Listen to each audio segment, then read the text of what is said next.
Si Secretary Banoy Lopez ng DOTR. Secretary Banoy, magandang morning! Magandang morning po. Kinabahan po ng fans ninyo. Kinabahan ka, kala mo ulihin ka dahil sino nasakay sa bus na to? sa harap ng mga usapan tungkol sa mga luxury vehicles, kung ano-anong mga mamahaling sasakyan, si Secretary Banoy ay baka sumasabit kayo, Sek, sa jeep, bawal 'yun. Bawal 'yun. Opo. Ne, pero Secretary, bago lang yung talagang paksa natin sa gabi, pagkagabing na may mga hindi lang pala gabi, pati early morning, ang dami pa rin yan sa Commonwealth Avenue na punong-puno. May mga nakakatayo pa rin sa mga bus. Kulang pa rin ba? Kulang pa rin. Kala ko meron na kayong ginawang hakbang dyan. Opo, nagdagdag na po tayo, no. May mga araw po na hindi namin din maintindihan kung bakit dagsaan, no. Hindi naman po araw-araw. At meron na certain days na nagugulat din kami. Medyo talagang kulang na naman yung nakikita naming PUVs. Pero sa record namin nagdagdag na nga tayo ng halos 300 na buses kasama pa may mga PUJs pa, PUVs. Ang naisip lang namin ngayong rason, no, sa pagmomonitor po namin, Kuya Tonying, is bagay yung mga araw na yun, baka naman yung mga naibigyan namin ng special permits ay hindi naman bumiyahe. Ayun na nga. Naisip namin o nadala ng hakaba ng traffic. Pwede rin. So we have to continue to monitor it po para lang po talaga naman ay hindi nakakahiya sa ating mga commuters. May sagutin ho ba yun? May pananagutan yung mga bus companies na binigyan na merong permit, merong franchise, may linya, pero hindi nagpapabiyahe?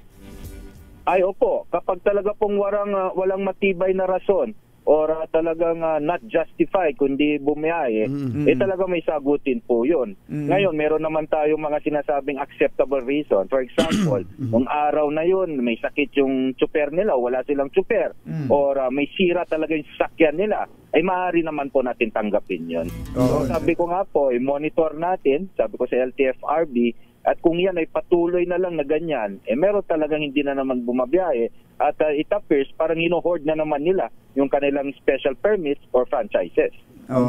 Importante ho itong public transportation. Yun nga ho palang mga ride-hailing app, yung ba tawag doon? Halimbawa, sa motor, Angkas, Joyride, Move It, tapos sa kotse, Grab, at nadadagdagan ho ba yan? May mga application po ba kayo at may mga inaaprubahan kayong dagdag na kumpanya sa ganyan?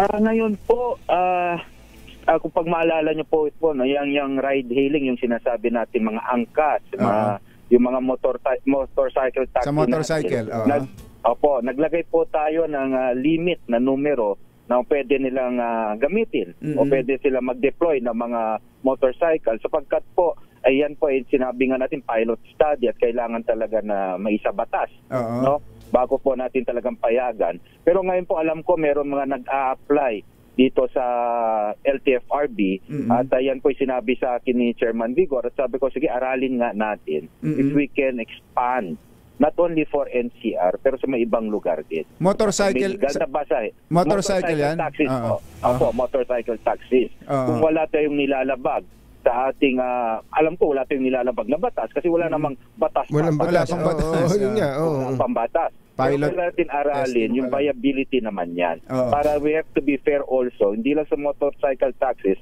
sa ibang mga nag-a-apply din na mga prangkisa para sa sabihin, sa mga yung regular po na Grab. Yun, kailangan din natin bantayan kung paano po natin gawin na balanse lahat itong mga PUJs, PUVs po. Yung sa kotse ho, ang gamit na gamit dito sa atin Grab, na wala na kasi yung Uber. Meron pa ho bang iba? Meron akong no isang araw ko lang nalaman. Yung in something. Tama, alam mo pala ito. InDrive. Opo. Ang alam kasi nung mga kaibigan natin drive-in Patay tayo. Pero 3 oras lang. May libreng libreng kanto na saka chicken. Meron po nabigyan po Grab yung sinasabi nating VIN yata yun, GSM. I'm not quite familiar with the name. At yan po ay yung kulay green ho yata yun. Nabigyan po ng prangkisa to yan. At yan po ay allowed sa dito sa ating mga public roads. Baka ito nga yun, yung in-drive. In-drive. Kulay green nga ho eh. Kulay green. Malamang po yan. Malamang. Kasi madami na po ako nakikitang ganyan sa ating mga kalsada. So open po ang DOTR, LTFRB at na tumanggap pa ng ganitong mga ano ba tawag sa ganito? Mga franchise application. TNVS po. TNVS. Tama, TNVS. Ang alam ko, opo. At wala naman ako nakikitang how do you call this one, prohibition. Bakit hindi basta po sinusunod sa ating mga compliances, sa ating mga documentary requirements, kung ano talaga kinakailangan. Kasi tulad nga po nung sinabi natin, itong may bagong TNVS na naaprubahan. I think that was approved this year also, last year.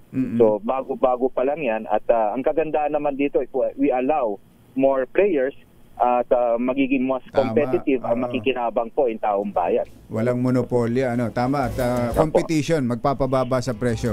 Okay, puntahan nun natin yung MRT. MRT, LRT. Meron daw kayong protocol na gustong ipatupad sa mga tren natin, Secretary. Opo, Kuya Jerry, Safety maalala protocols. niyo, the other day ho yata, nung nakarang, I think Martes, di ba, nakaberya tayo dito sa MRT3. At nakita ko po may mga larawan na talaga po mga pasahero naglalakad po sa ating riles. So sabi ko, ba't walang nag-assist? Napakadelikado po nun. So kaya po pinulong ko kaagad yung MRT3 management yesterday kasama ang Sumitomo. Sabi ko, saan ang protocol natin dito? Meron ba tayong protocol? Ba't wala ako nakitang train marshals? Walang umaalala. Sabi ko, protocol, pero hindi updated. Sabi ko, ba't hintay lang pa yung protocol na yan? 2010 pa daw.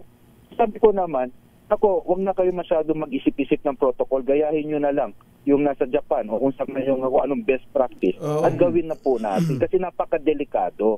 Lang naman po yung utos natin Pangulo gawing ligtas ang pagbabiyahe at gawing maginhawa. So, kailangan namin maglagay ng protocol. Sa delikado po yun, maglalakad. Hindi lang po delikado, at mas maantala yung pag-aalis natin ng bagon. Kasi naglalakad yung mga tao sa riles. Mga 2 hours yun na mag-aantay ka bago mapunta sa isang istasyon.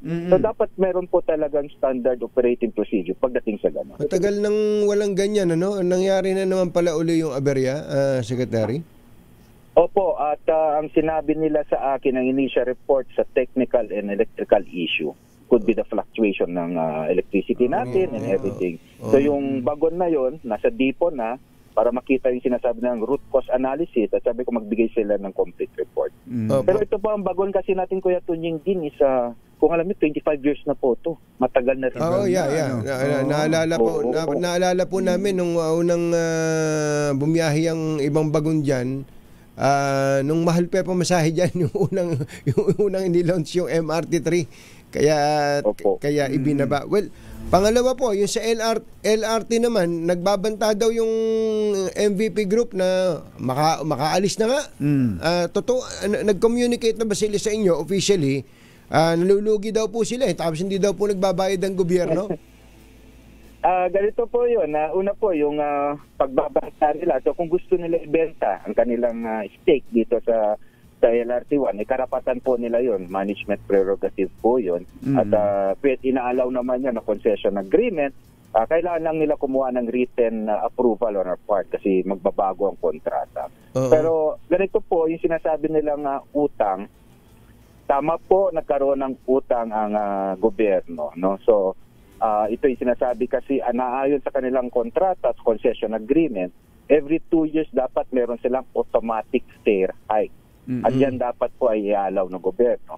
So from 2016 to 2022, hindi po sila nabigyan. Hindi po sila nabigyan ng fare hike. Nagsimula po sila mabigyan ito pong 2022 at saka 2024. Ang next application nila is 2026. Pero kung pagbabasihan lang po natin ay yung sabihin nating utang. If I may say po, Kuya Tony, simula na po kami magbayad. I think we've already paid them out of the supposed sinasabi natin 3 point something to 4 billion undisputed.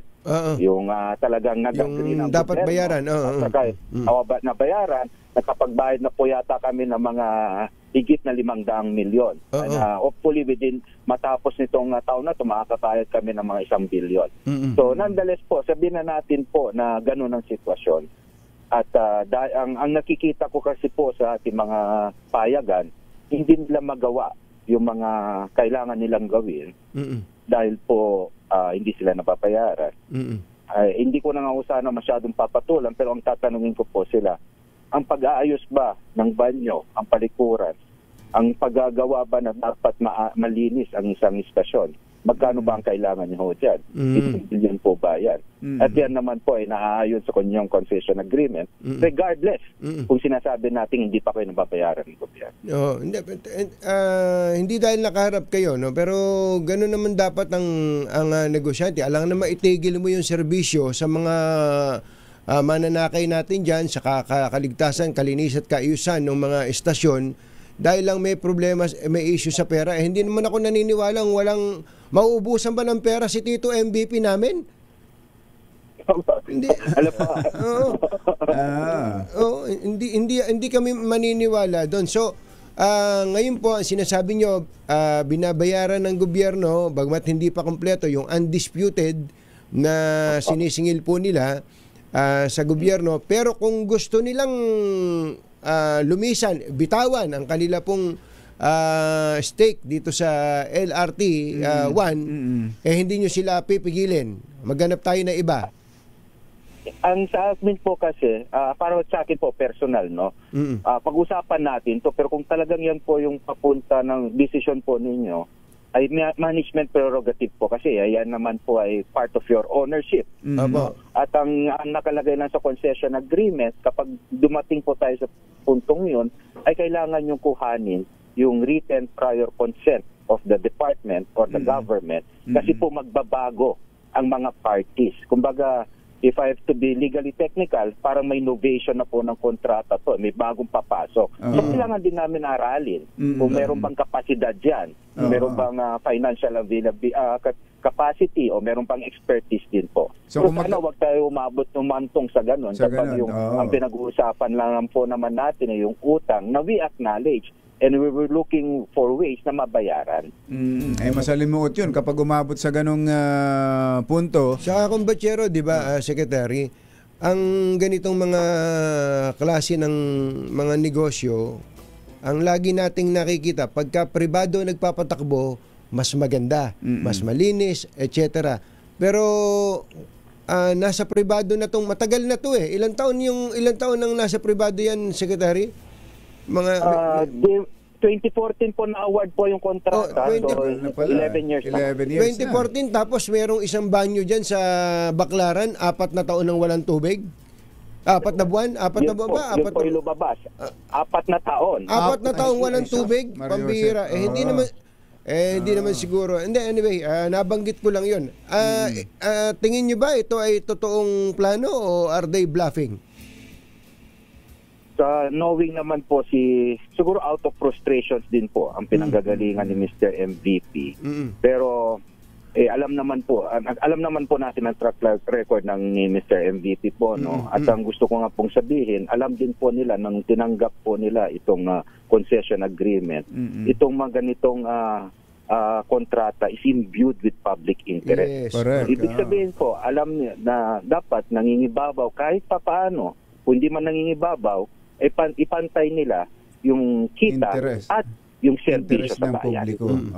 So alam po nila dapat po yun. At I'm quite confident po na they're pretty aware of those principles na sinasabi natin. Secretary Banoy, salamat sa oras. Magandang umaga. Salamat po. Thank you po. Secretary Giovanni Banoy Lopez ng DOTR.